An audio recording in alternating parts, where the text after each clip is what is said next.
Right, let's get straight into it. If you do need a break at any time, just message me. I know focusing for 2 hours, sometimes we take it for granted online, but if we need to break for a nomophobia break, in other words, or FOMO from your social media, we can do that. Right, let's get on with that.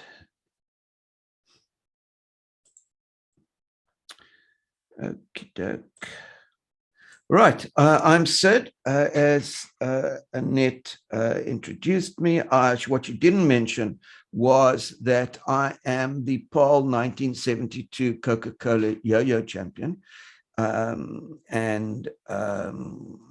Just for the record. So today we're going to find out how to fill your stock pipeline by using the art and science of instrumental networking and entrepreneurial orientation, which means something very specific. If you need to ask me anything afterwards, please don't hesitate. You can find me at sid@stratplanning.com. And the first thing we're going to talk about is networking. Now, the form of networking we're going to be talking about is instrumental business networking. Instrumental means that you are networking for some kind of reason or outcome. And as opposed to just serendipitous or social networking, although they are related and there is an overlap, instrumental networking has certain nuances, science, and an art behind it that I'm going to share with you today. So the first thing I'd like to do is start off with two amazing theories about networking. The first one is SWT, which stands for the strength of weak ties, and the other one is SH, which stands for structural holes. Let's just talk about SWT first. That takes us back actually to the late 70s, I think it was, a chap by the name of Mark Granovetter. He researched people who were looking for jobs. And he found something quite interesting. He found that those who leveraged weak ties had better results or outcomes than those who only leveraged close ties or strong ties. Now, if you think of it, it's kind of logical. Your strong ties probably know as much as you do. Who knows about an opportunity in IT? Is it the people around your dinner table, or would it be some guy that you worked with 10 years ago or 20 years ago that's in that sector that you could call up and perhaps he would know something? And I think the answer, well, Granovetter was kind of the father of a network theory. The qualitative network theory kind of proves the point that there is a lot of leverage in our weak ties and we don't leverage it properly. And I'm going to share how to do that later on. But I want to tell you a personal story first.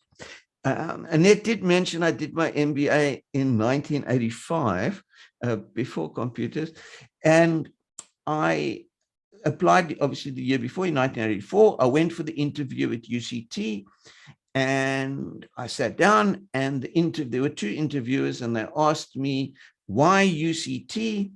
And I don't know, I just said, well, it's around the corner from where I live. I mean, why would I go to another university?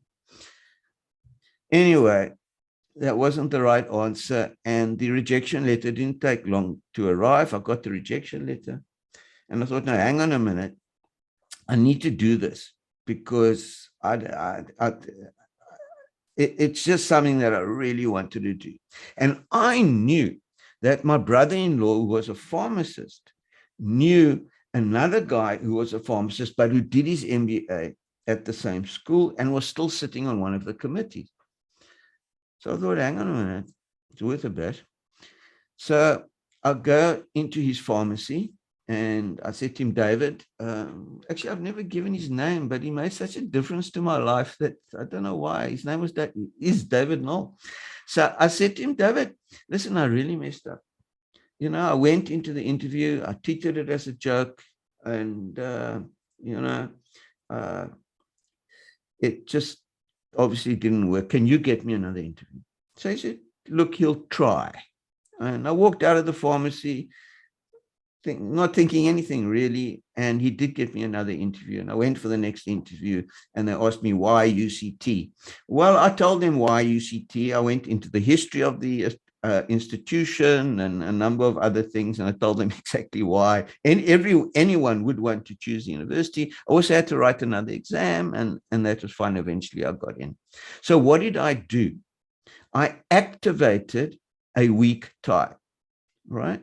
So there was this weak tie who was, that's those 6 degrees of separation. I think some of you might remember that Kevin Bacon thing. We're going to talk about that later as well. So I used the 2 degrees of separation and I managed to accomplish something that I really wanted to do. And had I not done that, I would not have been able to study at the time. So about 20 years later, a chap by the name of Ronald Burt came up with SH theory, which is structural holes. Now, he researched a slightly different group of people. He looked at the tech industry and innovation and a number of positive outcomes that tech companies look for. And he found that those companies where individuals broke out of their normal circle were more successful than those who didn't. They were more innovative. They showed better growth. So the reason for that is if we mix with the same people all the time, what information are we getting? We're getting the same information. It's going round and round and round. We're not getting fresh information. So if you create a structural hole in your organization or in your own business, if you're a one-man show, you're getting fresh information. So let me show you a diagram of that. So on the left, we've got the weak ties model, and on the right, we've got Burt's structural holes. And I think it explains it nice and clearly. On the left, GA is a weak tie, and AB is a strong tie. And if they want to leverage weak ties and are looking for a job, then obviously AG is better than AB or AC. If you look at the right, that's actually a nice, clear illustration of structural holes. The circle on the far right is the number of people in a company talking to themselves, and it's the same information going round and round. On the left, we've got 3 companies, and you can see that they've all broken out to communicate with, let's call it Node A, who is not in their company. And Node A is pretty clued up because Node A is talking to 3 companies. So there's a lot of information within Node A that you can get if you create a structural hole. If there are any questions or if you need to stop me, please feel free. So does networking work? Okay, so the first thing we need to do is look at the evidence. There's a lot of people say networking is not working, or if you're not networking, you're not working, or whatever. So if we look at the empirical evidence,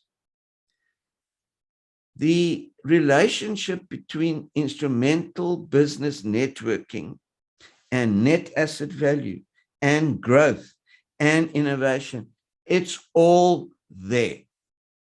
If you network, the results are positive. Okay, but we don't see it with every network interaction. It's difficult to see. We all think time is money, and we try and plan our interactions, but instrumental business networking, if you practice instrumental business networking, the outcomes are correlated with positive outcomes, growth, net asset value, and a number of other things. There was also research done in South Africa where people who thought networking wasn't important, but still networked more often, were more successful than those who networked less often, whether you think it's important or not. So that's the lesson. Whether you think network's important or not, it's not the issue. Is the thing, do you act on networking, which makes the difference. Networking is a verb, not a noun. So if it works, why don't we network? Let me open the chat. I don't know if anything's in the chat. Okay, my chat is open. So if you want to plonk anything in, please feel free. So why don't we network? This is the answer. Okay. And we all know that we should go to gym. Most of us have got gym membership, and the reason we've got gym membership is that we could go if we wanted to, and it's the reason we have a lot of other things in our life. We could leverage it if you want to. So it's called the knowing doing gap. We know we should do it, but we don't do it. Okay. And I don't go to gym very often if it's cold or something comes up and you don't see the result immediately. So there are obviously a number of reasons that it does stop us.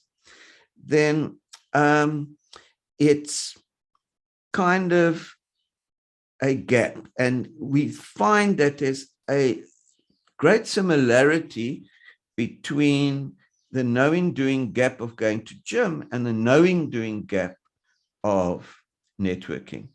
And Michaela's actually asked a question. And Michaela, if you're new to networking and you want to build a skill, where does one start? You start by understanding that networking is a verb and not a noun. You can read up about it. You can get relatively good at it or not. I buy into what Woody Allen says. Woody Allen says 80% of success is showing up. And I think that applies very much to networking. If you do want more networking resources and you feel I've left out anything, then you've got my email and please let me know. But Michaela, this is a great place to start. I'm revisiting instrumental networking right from the start. So the knowing doing gap for networking, why does it exist? The first reason that I found in the literature is that some people find it distasteful to the extent that morality comes into it. In other words, I'm doing one thing, I've got the cheese and wine and a thing, but I'm not there for the cheese and wine. I'm there to do business, and people feel it's somewhat underhand. And even there is a gendered difference as well. It's felt more strongly by women than men. It's called gendered modesty. That some people in the research, I even see some people described it as dirty. It's not a true reflection of what it is, of why you're there. It's kind of, what can I say about that other than get over it? It's what we need to do. And if you look at instrumental networking in totality, I think the morality issue subsides somewhat. So let's go to the other reasons we don't do it. The other reason is role strain. In other words, I'm going to meet someone, I have to maintain the relationship, or it's going to be a financial services person who's going to bug me, or it's going to be someone who bugs me, and it's going to be someone who's going to start stalking. I actually had that once. At the Chamber of Commerce, I was there for 7 years, and we had an average of 200 events a year, even during lockdown. So what's that? 1,400 events. And we had one stalking incident, but we dealt with it. And role strain is, my life's complicated enough. I'm going to meet other people. Is my life going to get any more complicated? Then there's the obvious one, which is the fear of rejection. I'm not really an extrovert. I'm probably an ambivert. I can be extroverted in certain situations, but I find networking still, for me, I have to build that ability. There's some people that enjoy going up to strangers and find that there's no fear of rejection that comes into it. But we must also understand that it's a fear of uncertainty. And the reasons that humans have got to the top of the food chain is because we try and mitigate risk. Okay, so there's that risk in going up to someone and saying, "Hi, I'm Sid." In a networking environment, obviously the risk is mitigated because people are there to meet people.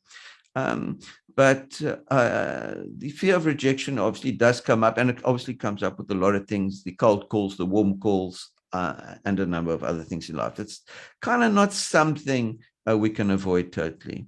And then, if you've ever read Carol Dweck's work, where she talks about a growth mindset versus a fixed mindset. And they actually researched young children, and they found that if the children thought they could learn or had an attitude towards learning to achieve something as feeling it's an innate talent, that worked for them later in life. They have a growth mindset versus the fixed mindset. The fixed mindset is, I go to my first networking event.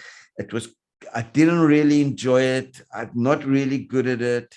And that was my attitude right in the beginning with networking events. Until I took over as CEO of the Cape Chamber in 2015. I'd actually never been to a networking event. But the thing is, I had to learn. And it is something that you can learn to enjoy more and not see it as a chore that you have to do to grow your business. So a growth mindset means, look, I can learn certain skills. I can learn a little about myself, and I can find out how to better interact with people in those platforms. And I certainly found that I managed to do that. And then there's, I'm not an extrovert. I can't go to these networking events. And there's also a personality trait called C2E, which is close to experience, where people are really hesitant to change the way they find new business. So I don't agree with that. There are some people that have phobias of crowds. There are people that feel that it's just an interaction where you've got to be an extrovert to be able to enjoy the process. And I don't think that's true. And then obviously there's uncertainty. Am I going to meet someone? Is my time going to be worth it?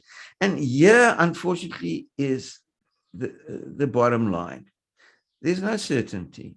There's some events that I'd rather watch paint dry, and I'll go to the event, and I'll go with the attitude of a growth mindset. I'll go with the attitude that I'm going to interact with people, what may or may not happen. I'll keep an open mind. And then it would be a very positive experience. So, and once again, uncertainty is risk. You're wasting your time, or some things are paid for. You can risk the loss in funds as well. But there's no certainty. And I think those who do very well in sales embrace that uncertainty. Look, there are some targeted interactions that you can do. I mean, I knew a guy in London who wanted a specific advertising account, and he heard the client was flying from London to New York. So he booked the seat next to the client on the airplane. I mean, that's ultra targeted. So yes, there are times you want to target a specific group or person, and I'm going to get to that later as well. And then people who treat it as a noun. It is a doing word. Okay, you need to, as they say in the literature, activate your ties. Okay, and we've looked at the strength of weak ties, and we're actually going to delve into that a little deeper in a moment. So there's that knowing doing gap. We know that instrumental networking has a benefit, and we don't do it for a number of reasons. And I'm sure there might be even more reasons. The price of petrol, we can probably add to that list. Now, if we look at the strength of weak ties, and there's something called the Dunbar number. And the Dunbar number, Dunbar himself explained it in this way. He said, the Dunbar number is the number of people you would not feel embarrassed about joining uninvited for a drink if you happen to bump into them in a bar. In other words, the people who know you, hi, they might not remember your name, but it's somebody that you can introduce yourself to or interact without any feeling of embarrassment or that there's a barrier. But let's do what actually is that number is really interesting. Okay. The Dunbar number, he came up with looking at a number of factors affected it, how we form social circles, actually the size of our brain, the processing of power of primates and all kinds of stuff. And he came up with a number of 150. Now that's really interesting. Because if there are 150 people we can just say hi to, then, and they have 150 people, and they're just 2 degrees of separation. I don't know, what's 150 times 150? That's a big number. 3 degrees of separation, 150 times 150 times 150. You in the millions there. Once you get to 6 degrees, I think you probably can get to the whole country. So, I experimented a little with that, and I'm going to share the results of my experimentation regarding the Dunbar number. Now, what we also need to do is we need to understand that, let's say you have finished a deal with an existing client. Obviously, existing clients that you've done a great job for are a great source of referrals. I mean, no doubt about that. And then the tendency is, thank you so much for using me for this transaction. Would you be able to refer me to anybody else? Some of the financial services guys used to use really, I think, aggressive tactics. There was one tactic where once the person has signed the document, you say to him, thank you so much. Can you take out your cell phone, go through your contact list, and if you can give me 10 names that you think I could help. And then you keep quiet because the first person who talks has cracked. Now, I find that a very aggressive way of doing things. And we're looking at an alternative model of getting those referrals post-COVID. And that is changing from a transactional data conversation to a transactional value conversation. What do I mean by that? And why does that work? A transactional data conversation is, well, I've facilitated the sale of the house. Now you owe me some names. No, I don't owe you anything. Okay. As you know, as you've probably experienced. Your challenge is to say, thank you so much for using my services. Is there any other way that I can help you? I did notice that, I did hear that you wanted to change the bathroom. I have got an amazing contractor. Do you want his details? What you've done is you've changed the basis of the conversation from transactional data to a value conversation. Now, why does that help you? That helps you because if you read Robert Cialdini's work, reciprocation is actually built into our genes, where they've done some research and they found out that if somebody did something for someone and they couldn't return the favor, they disliked them more. So we are programmed to reciprocate. I mean, when you go to someone for dinner, what's the problem? You've got to have them over at some stage, or maybe just take a very expensive gift and it'll be okay. But reciprocation is built into us as human beings. That's another reason we got to the top of the food chain. We tend to reciprocate. So once you have said, can I help you? I'll get you this contractor's name or whatever. you've changed it to a value transaction. And if they say, yeah, give me the name, and you actually give it to them, their genes kick in. And it then becomes a value transaction conversation. Now they know that you're in the business. So they might say, you know what, why don't you speak to this person? Or the value transaction might move in a different direction. That doesn't matter. You can't control that. They might not know of anyone that you could speak to, or anyone who's thinking of moving or buying or whatever the case might be. But the idea post-COVID is we need to move the conversation away from transactional data to transactional value. And yes, sometimes you need to research that client. You've researched what they need, how many bars, and where they want to live. I mean, you know a lot about them, but do you know about their other needs? Okay. Have you gone online and checked what they do? Okay. Have you then gone and Googled the challenges in that industry? Okay, have you done all that stuff to set the value conversation so that you can provide more value? And in return, their genes are going, oh, and people feel I feel very uncomfortable. It happened the other day. A financial planner came to me and we signed a thing. And um, uh, actually, I didn't sign the thing. He just wanted to meet for coffee. And he kind of knew that I'm just, because I'm now an independent consultant, I'm just meeting with people. And so he said to me, Sid, listen, why didn't you contact this person? Why didn't you contact this person? This person is amazing. And he gave me one contact that led to a presentation that I gave last week. And I said to him, well, I only had one name I could give him. And I felt it was like a gap, and I felt unfinished. And I still feel that I owe him some names of people that he could help with financial services. Okay, so this is really an important concept. And if we have time to discuss it later, we can do that. So post-COVID, what the value conversation does, or one of the things it does, is it builds the most important capital.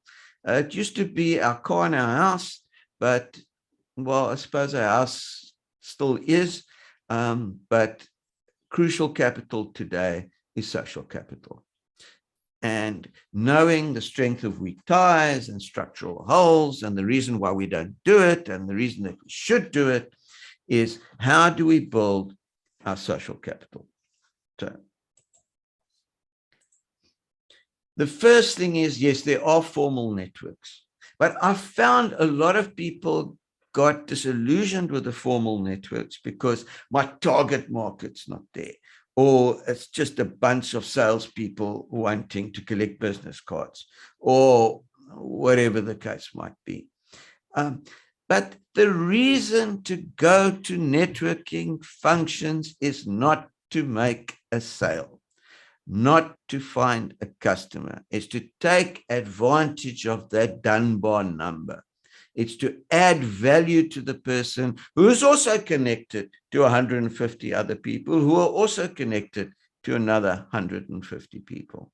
Okay, so it's about having those conversations. And sometimes, yes, you might interact with someone that adds that one degree of separation. In other words, yeah, I'm wanting to sell my house, or I'm looking for a house or office or whatever the case might be. But very often it can give you a lead into some of the other things that we're going to talk about now. Then you've got your existing social media. So I've got a coach, and my coach said to me, Sid, just go through LinkedIn and make a list of 10 people that you can phone up and say, hi, I've just stepped down as the CEO of the Cape Chamber after 7 years, and I'm consulting, training, writing, and speaking on strategy. Give me 10 names. So I thought, I have to think of 10 names. So I went through LinkedIn, and I think I stopped at 120 names of people, okay, that I can just email, contact, or whatever the case might be. Okay, I haven't even got a third of the way through the list. But those contacts are there. Is it a very efficient methodology?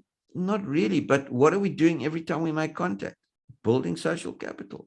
And that should be your goal, just to build a social capital. And you don't have to stay in contact with people. I don't, if these birthday wishes that you get from companies, I don't think it really builds a relationship. It's this database, and now obviously with Poppy, it's affected us dramatically, and GDPR for our overseas contacts. Sending out regular emails. I must keep in contact with your database. I had a guy contact me the other day. He was actually looking for a job. I last had contact with him about 20 years ago, but he was one of those people that could say, Sid, hi, it's Stu. Listen, I'm in this situation. Can we meet for coffee? And an hour later, we were sitting at Bootleggers. And hopefully I did help him.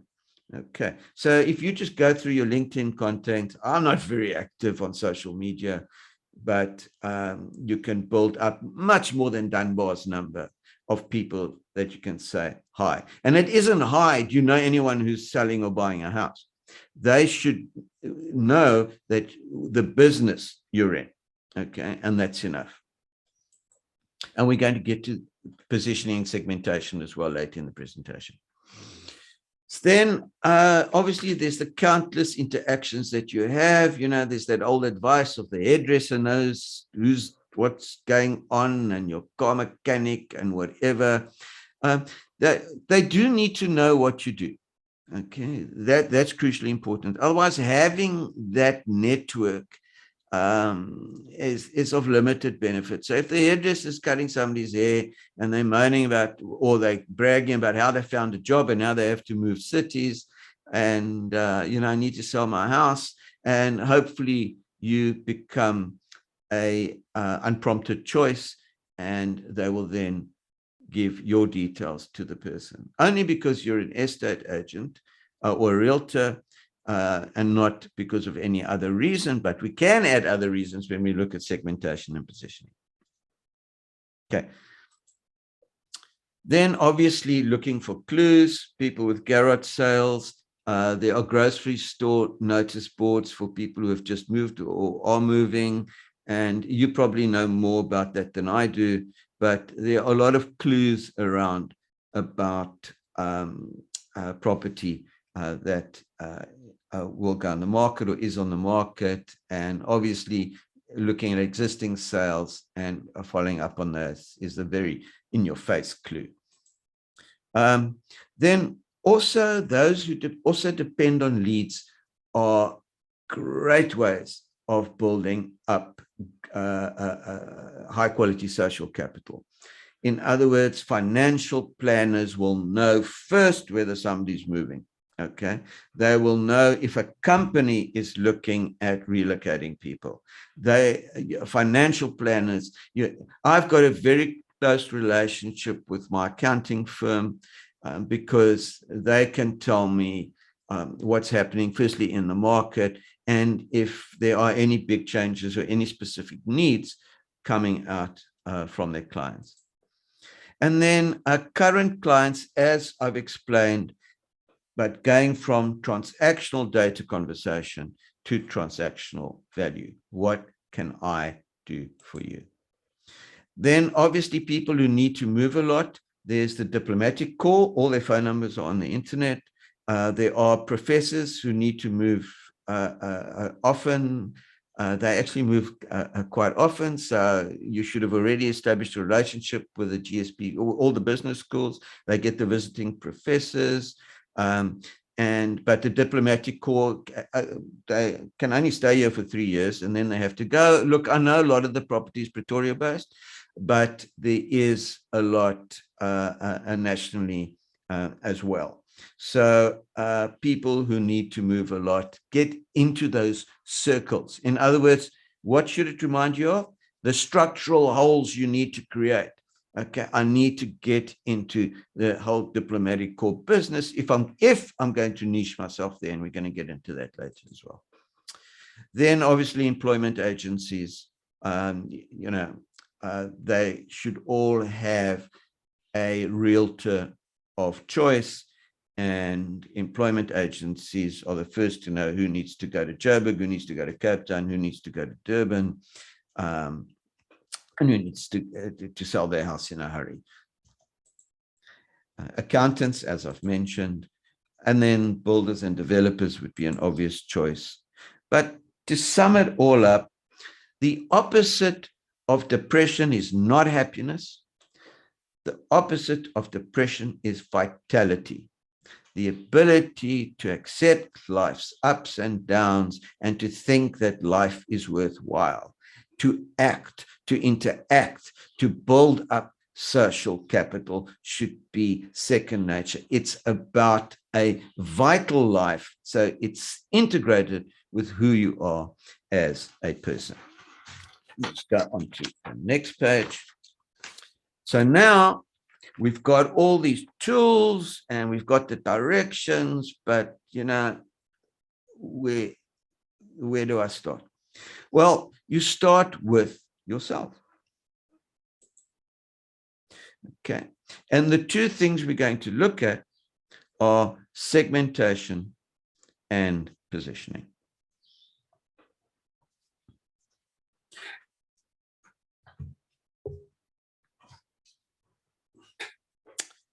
Before I go into segmentation and positioning, can I take some questions? Would anyone like to post some questions? I can stop share and then I can go back and start share again. Let me do that. If there are no questions, then stop share, and I'll start again. Feel free to put it on your camera. I don't have any makeup. So, hi, Michaela. You're on mute. I don't know why I keep saying. I used to set mute as a default. I'll never do that because you're still on mute if you wanted to say something. Anybody want to put anything on the chat or would like to ask a question?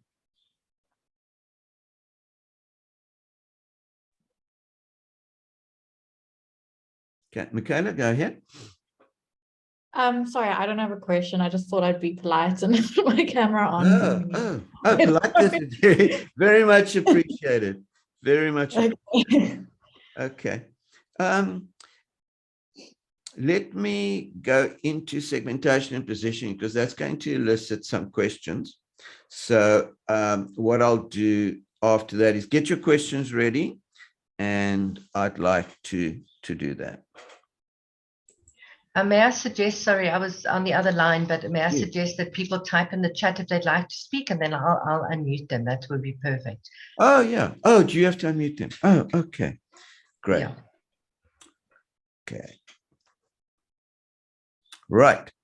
Let me go back to sharing screen.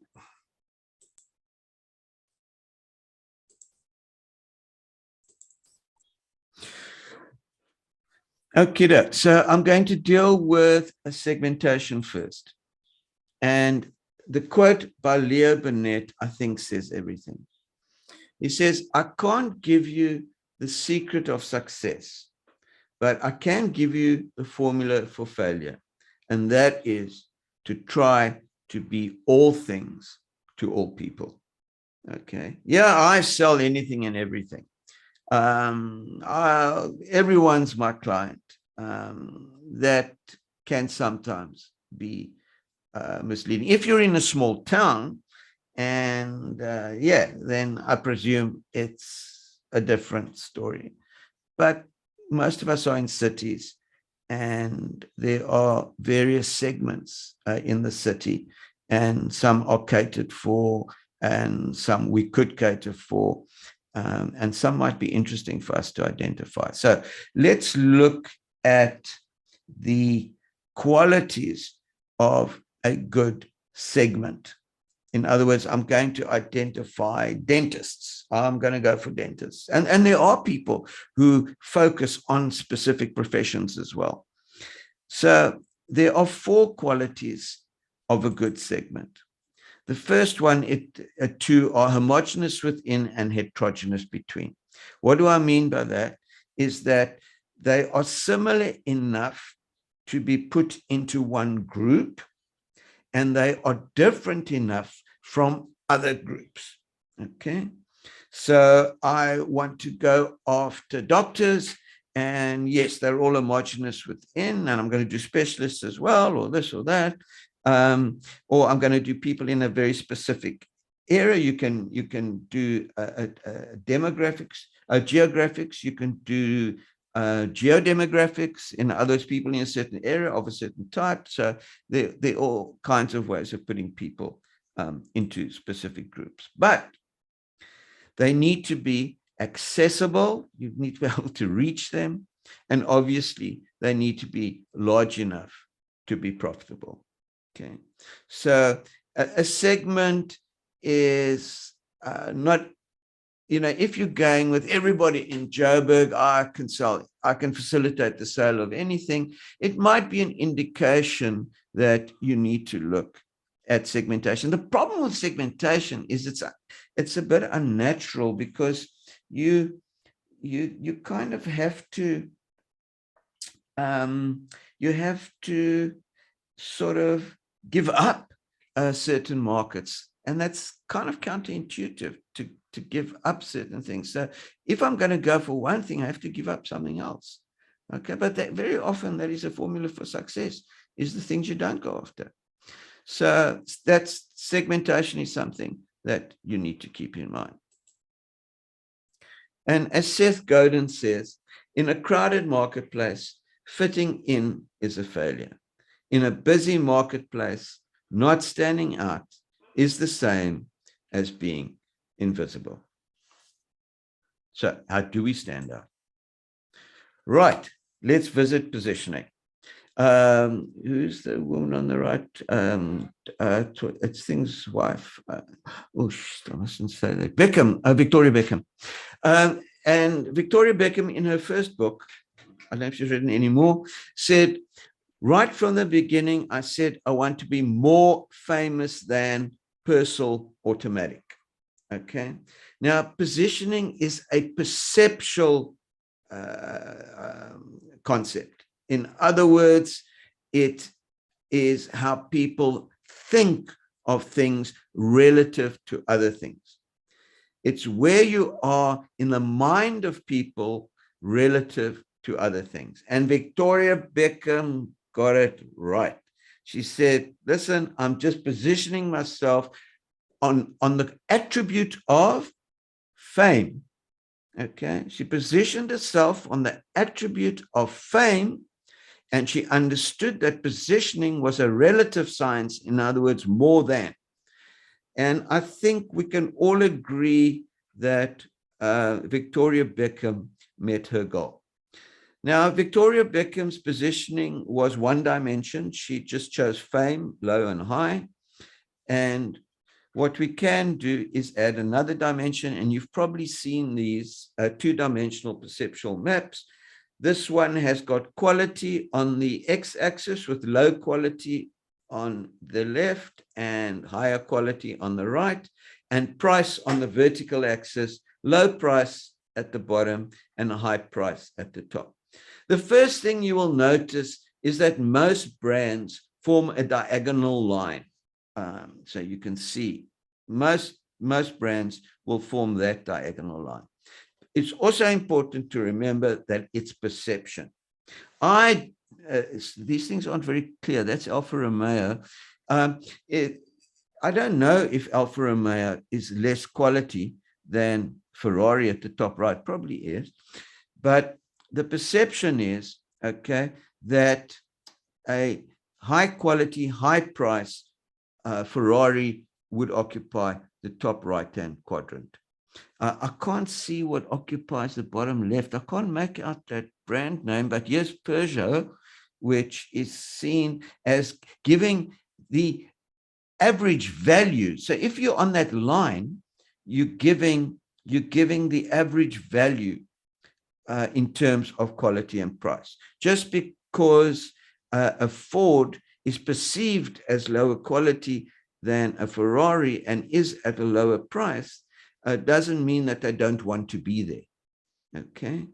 Somebody might want to come up with something really cheap and nasty by sacrificing passenger space. In other words, we can fit in 3 passengers because we're going to have 3 wheels or whatever, and come in at the bottom left.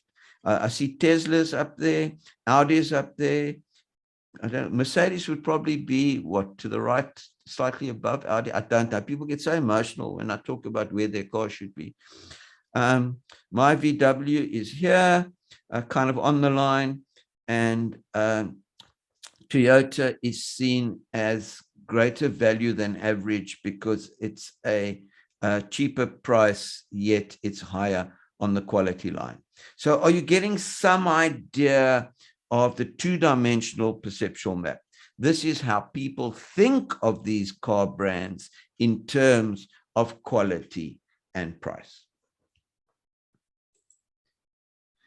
With computers, we can now do multi-dimensional perceptual maps. I mean, brands have, it's a complicated relationship. I mean, there are a number of attributes to brands. With cars, it's not only quality and price, there are a number of others as well. Now, this research was done on perceptions of education institutions by people in the UK. And so they looked at 4 brands: the South African universities, new UK universities, old UK universities, and technikons. Okay, so those are the 4 brands.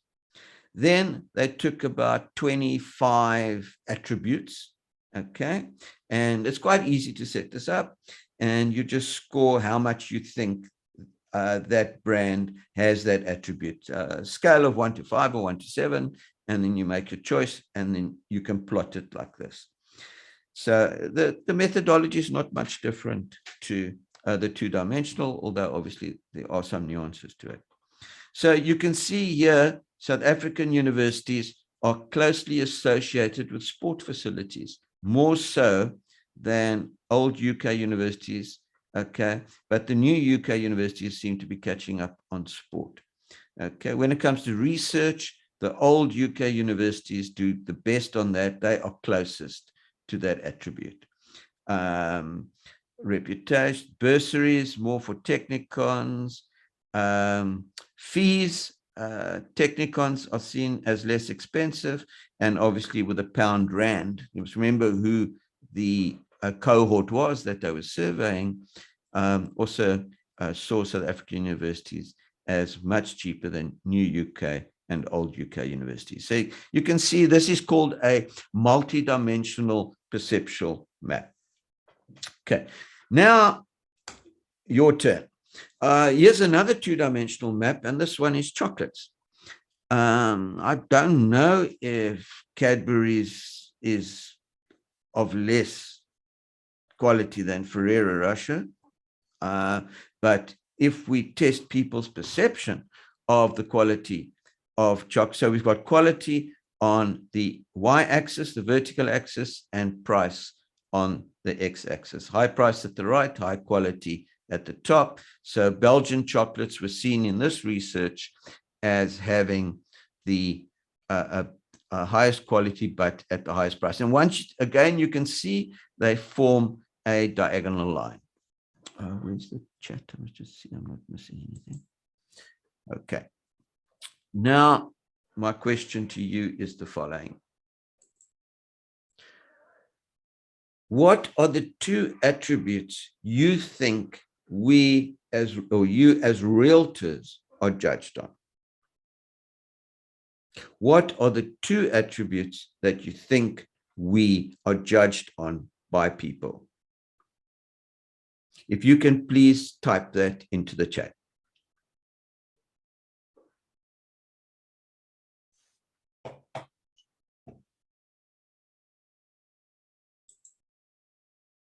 Give it some thought.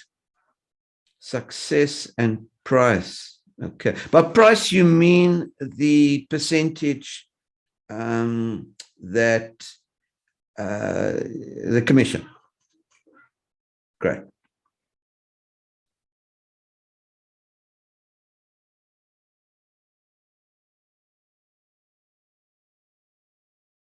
And we're also going to talk about what reflects success. So you've chosen 2 great attributes, but I want to see more. Trust. Sure. We form relationships with people we know and trust. So you've put knowledge and trustworthiness together. Yeah, that also works. Feedback. Yeah, people want to know what's happening. Honesty and sincerity. Yeah. I'm selling my mom's apartment in Sea Point, and it was my mom's 90th birthday.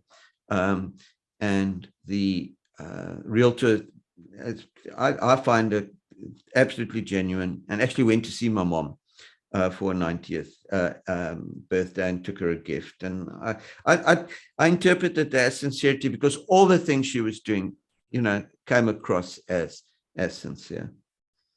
Let me just go through this. Trust, feedback, honesty, sincerity. Yeah.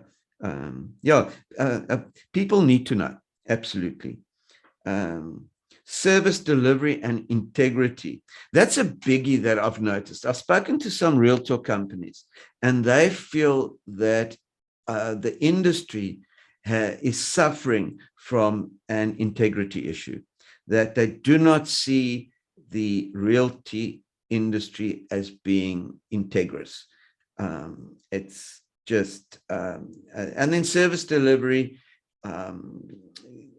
obviously can be a number of things. We're usually quite motivated on service delivery, especially if you need to get the offer signed. I don't think there's very much that needs to motivate us to get it done. Low fees, high quality, that would appeal to clients that fit the economic man model. In other words, and there are a lot of clients who do that, who look at rands as part of the service equation for them.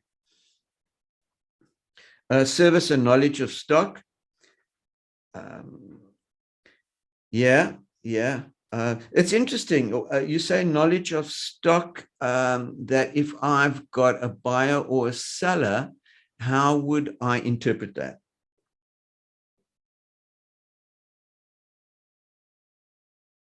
Or you can just type it in if you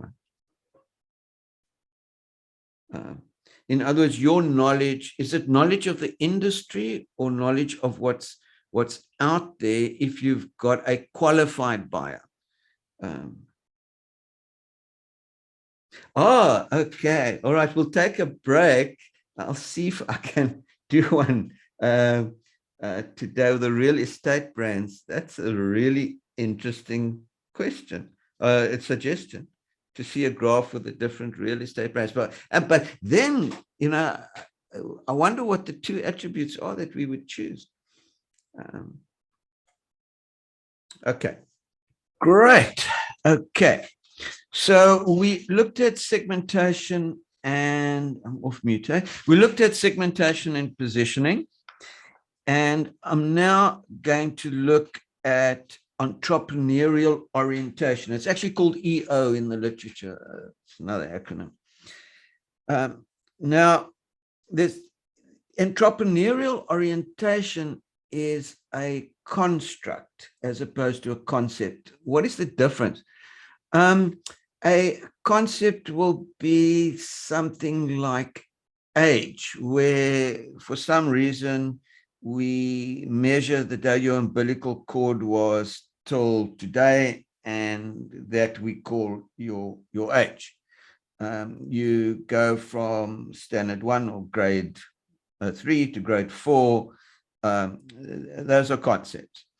A construct is something that we put together. In other words, we would say someone's intelligent if they were well-read, if they had qualifications, if they scored well on an IQ test. But that's just a construct. I mean, who says that's intelligence? Okay. Now, entrepreneurial orientation is also a construct, but this construct has developed through research.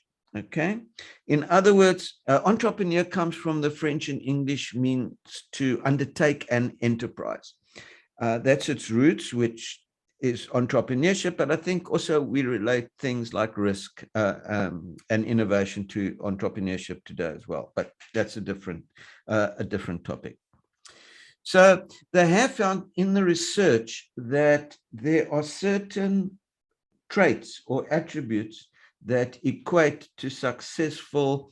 In the United States, they call it entrepreneurialism. If you're interested in that, I've got a great lecture. It was at Stanford on the topic. Gives a whole new lens to it. And I think you see yourselves as entrepreneurs as well, but that's not the focus of today. So if we looked at entrepreneurial orientation, we looked at all the research, they found that there were 3 attributes that came out repeatedly that were associated with better outcomes. Right. So let's look at what those 3 things are. The first thing is an appetite for risk, embracing the uncertainty. And one of the concepts that I've come across is what's called real options reasoning. I've just shortened it to ROR. Real options reasoning. What does that mean?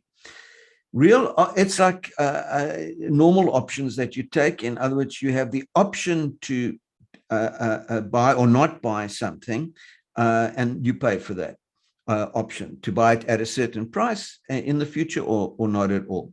Real options reasoning in entrepreneurship means that you're kind of not sure of this idea, but you can kind of dabble in it, and then you have the right to make a decision later, and that decision could be to continue, discontinue, or do something different that you can learn from it. You know, a lot of things that we do give us learning. In other words, you know, there's that saying, you either win or you learn. So people who have an appetite for risk and understand that life is uncertain, do well as entrepreneurs. People who are proactive are good entrepreneurs. In other words, you know, you've got this idea and it's not going to cost you much. And, you know, sometimes the risk in an idea is more the embarrassment it causes if it doesn't work than anything else. So the concept that I want to share with you here is effectuation, or also what they call effectual thinking. An example of that would be, I remember once there was a website where you could enter the things you had, and like milk and butter and all your ingredients, and it would spit out the recipes. I was a bachelor at that time and it didn't spit out anything, but that was effectual thinking. In other words, working with what you have, not wishing what you could have, not if only. It's saying, this is what we've got. I remember there was a guy, the name of Andrew, I can't remember what his surname was. I was in Joburg and he used to sell music rights. And we never bought music rights. I don't know how he made a living. Anyway, one day he did a job for the post office many years ago. And at the end of the job, they had a list of everyone's address. And they thought, what can we do with this? Okay, so what they did was they started that 5 cents a CD. And, you know, you give your credit card information.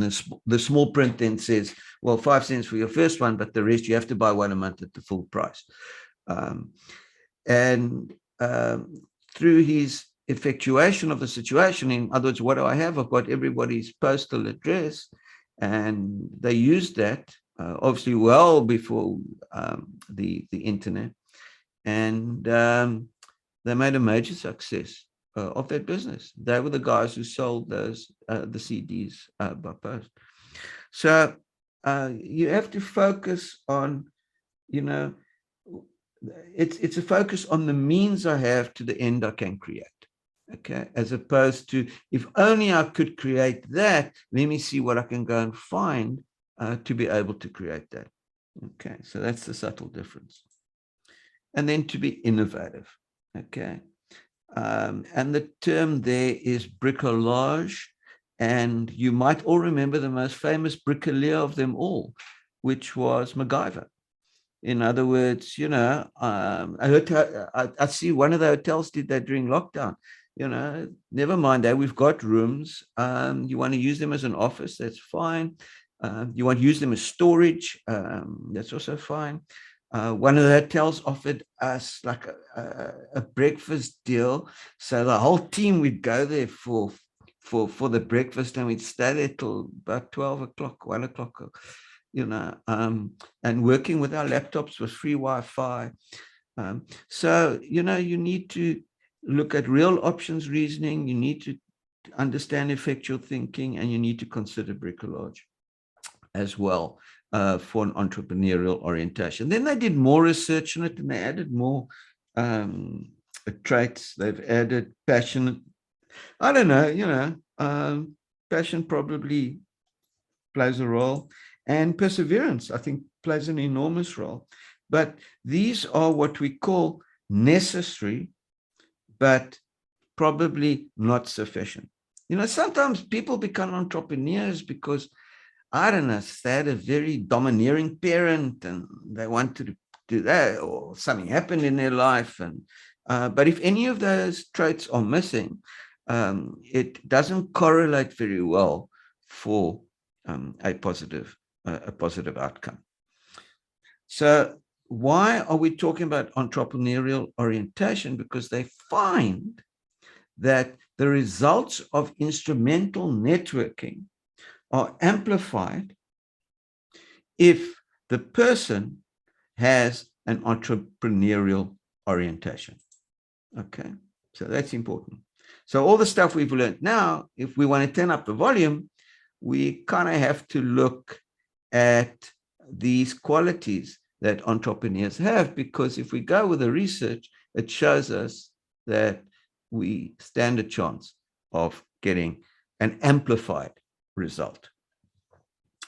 The next thing I want to chat about is, I don't know if anybody's read the book by Martin Seligman called Learned Optimism. Now, Martin lives in a really big house, and he admits that he got the house because of the ASQ. What is the ASQ? The ASQ is attribution style questionnaire. What Martin says is that it's not so important what people say to us, but it's what we say to ourselves. Okay. And he came up with the ASQ. It used to be free online, and they've taken it down now, which is such a pity. But you can get the book, and you can do it in hard copy. It's not an excessively long questionnaire. And what he did is he went to, I think it was MetLife, or one of the big assurers in the United States. And he said to them, look, I can prove beforehand who's going to do well and who's not going to do well. And they liked that, because obviously the dropout rate for financial planners is very high. And it costs them money. It costs them money to train. Leon, the author, is Martin Seligman, Seligman. And he came up with a different questionnaire. There was a questionnaire that MetLife had, which was based on the answers people gave beforehand who became successful.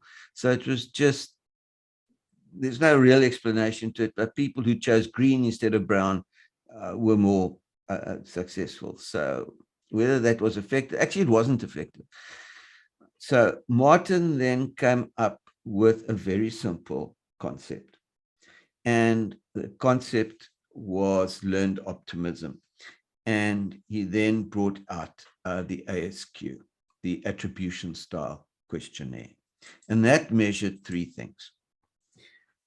How you spoke to yourself. So what it's measuring is how you talk to yourself, how you explain things to yourself. The first thing was personal. They attributed successful outcomes to themselves personally, and unsuccessful outcomes not to themselves, maybe to the team, maybe to the situation. So if they delivered exceptional results, they sought more the positive ones as being personal, and negative results as well. That's not just me, that's other people and other factors as well. And then permanence was another issue. If you failed at something, okay, or if you're just not making sales, which happens with financial planners, they go through dry periods. Those who did well saw negative things as temporary, and they saw positive things as permanent. That's how they explained it to themselves. It doesn't mean it's fact, but that's how they explained it. So it was personal if it was good, it was permanent if it was good. And the third one was pervasive. And pervasive says, if I'm good at one thing, I'm good at a lot of things. Okay. In other words, I did a good presentation. Not being pervasive says I was really good at that presentation. Someone with a pervasive mindset says, yeah, I'm really good as a presenter. Okay. So it's when we explain things to ourselves in a personal, permanent, and pervasive manner, according to the ASQ, okay, we find that financial planners, and they've done it in other sectors as well, and it has helped see better outcomes. Is it logical thinking? No, I don't think so. If we do well and other people help me, I'm going to share the credit. I'm not always going to say it is because of me. But effective thinking and logical thinking, I think, are two separate things, certainly in this case. Then I also just want to get to the thinking errors that we make to compound that. Okay. So the first thinking error we make is we tend to catastrophize things. The sale doesn't go through, or the person changes their mind, or something happens, it's kind of not the end of the world. When it's the end of the world, I'll contact you and I'll let you know. But at the moment, there's nothing that is the end of the world. And we tend to catastrophize things and make, I think the saying is, we tend to make mountains out of molehills. And that's a natural thing for us to do. And then there's the all or nothing.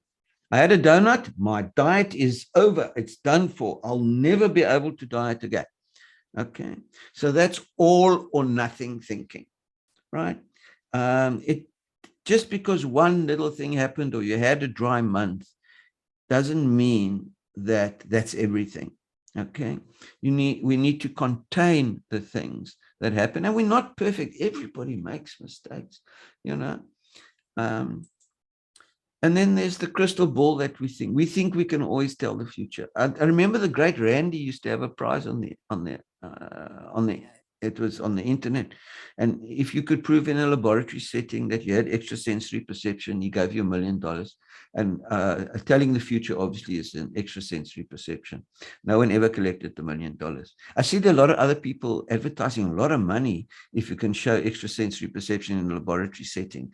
And it comes up to more than $1 million, but nobody's been able to claim it. So, crystal ball thinking is like, I know it's not going to work, or that, I just know I've got this feeling or whatever. And we need to understand that we can't always foretell the future. Sometimes when something happens in a meeting, you felt, listen, the person reacted quite strangely. Then sometimes, I follow up and say, look, I had a meeting 2 weeks ago, and I said to the person, listen, you just sounded, you didn't have your usual energy. Is there something I should know? In other words, what I was saying is, did I upset you with something? And he said, no, not at all. And it was a Friday afternoon, if I think about it. And then I'm doing work with him, and no, obviously it wasn't an issue. And then we think we can read other people's minds. Okay.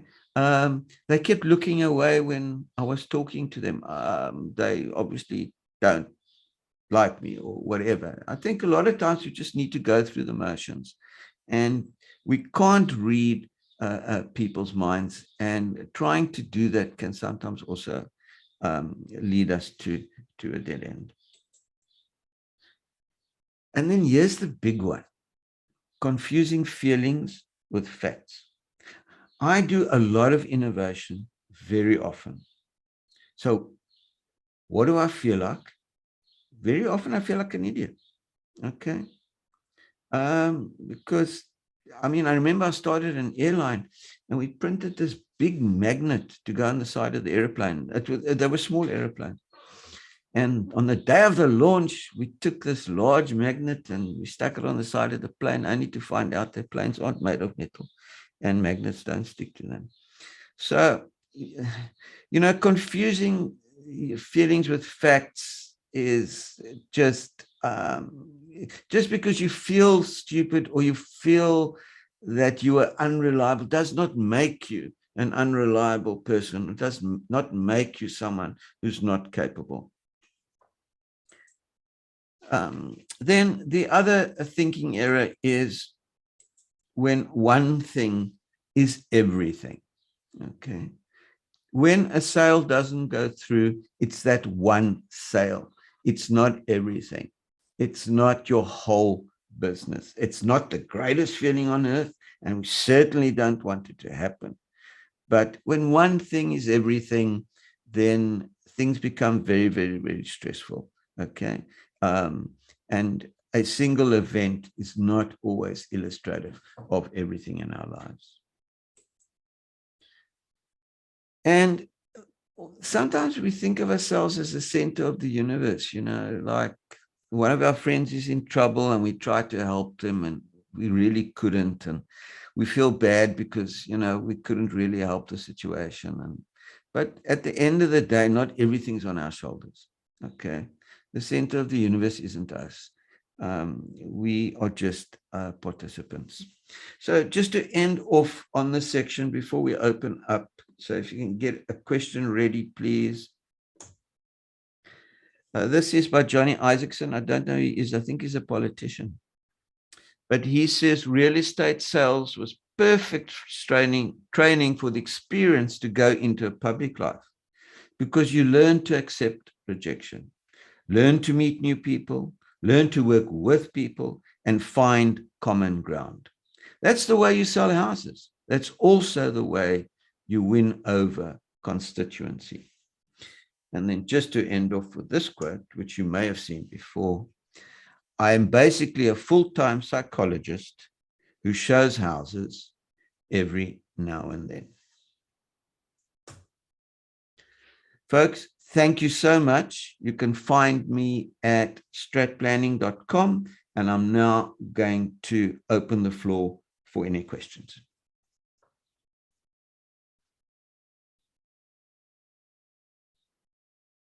If I can stop sharing. There we go. If you can put your camera on, that'll be great.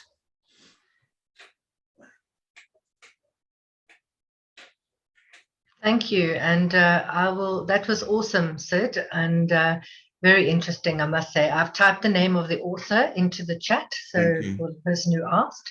And yeah, that was really, really interesting. And I think great to hear some really practical tips and strategies to put into our businesses. That's what we all need at this time, I think, because it's easy to make decisions based on our experiences for 1 hour or 1 day, but it's not permanent, as they say. Yeah.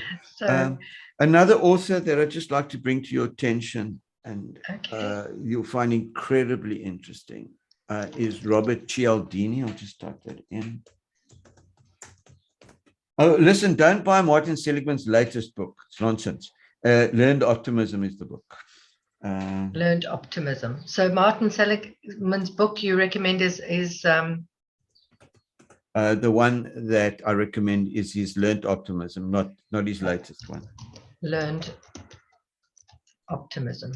Then I've got a question. I just touched on segmentation. Yeah, I did just touch on it. Do you think is important in real estate? The answer to that is it depends. It depends on the environment in which you operate. Most of you are allocated an area, and you need to deal with anything that happens in that geographic area, and that is a form of segmentation.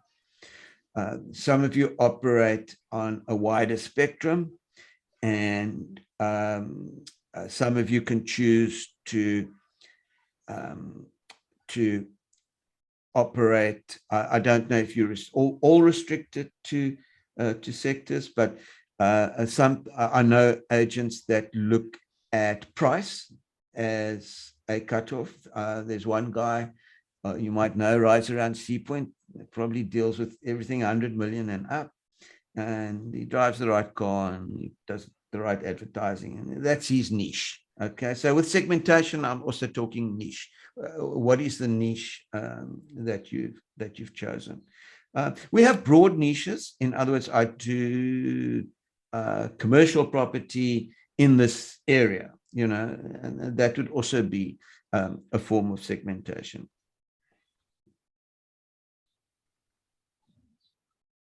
Yeah. And if anybody would like to type their questions into the chat while we're here to answer questions.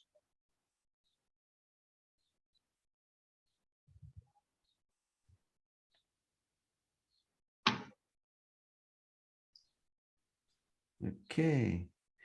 All right. If there are no more questions, oh, there we. Oh, they're all on mute.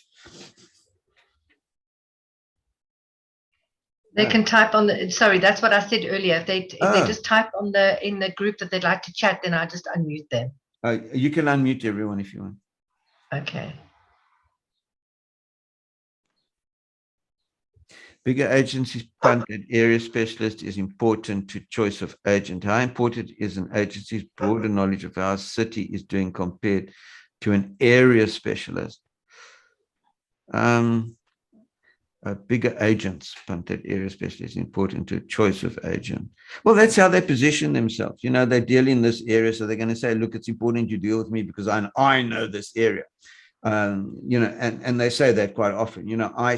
We like specialists. If something's wrong with our eye, we go to an eye specialist. If I want to sell on the Atlantic seaboard, I'll go to an Atlantic seaboard specialist.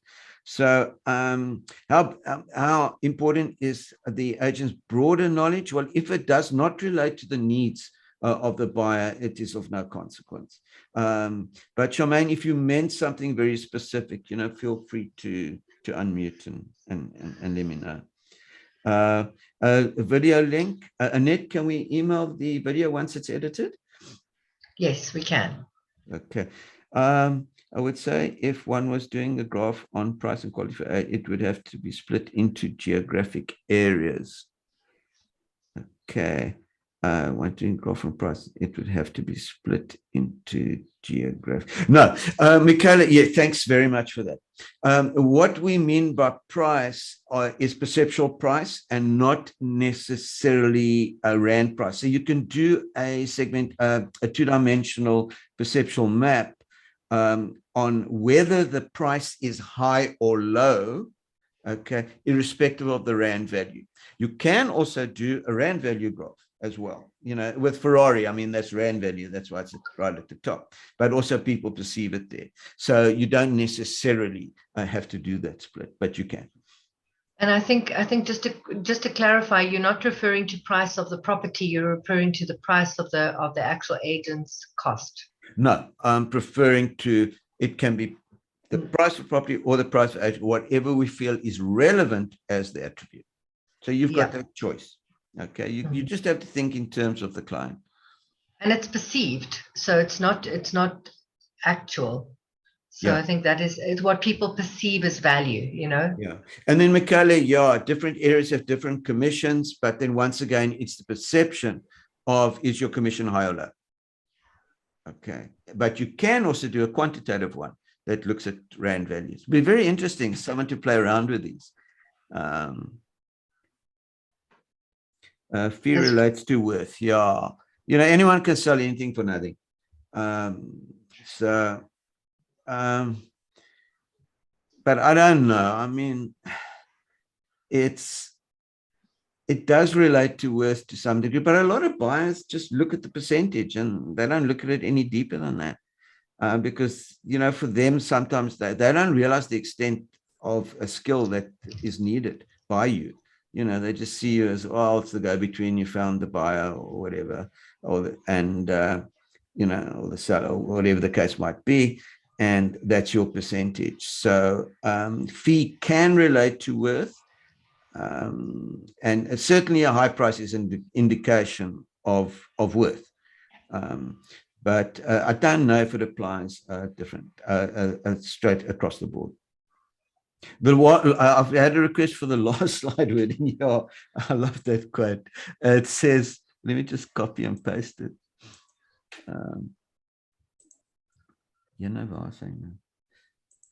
I'll just copy and paste it. Okay.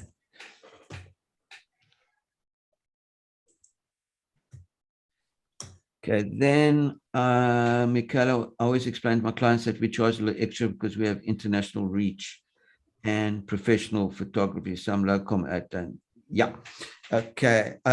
Not only are you adding the reason for the increased price, but you're also positioning yourself. Okay, we do it differently. I was a bit disturbed by the enhancements that they made for my apartment that I'm selling. I looked at that and I thought, yo, that's amazing. And then I realized it was my own place.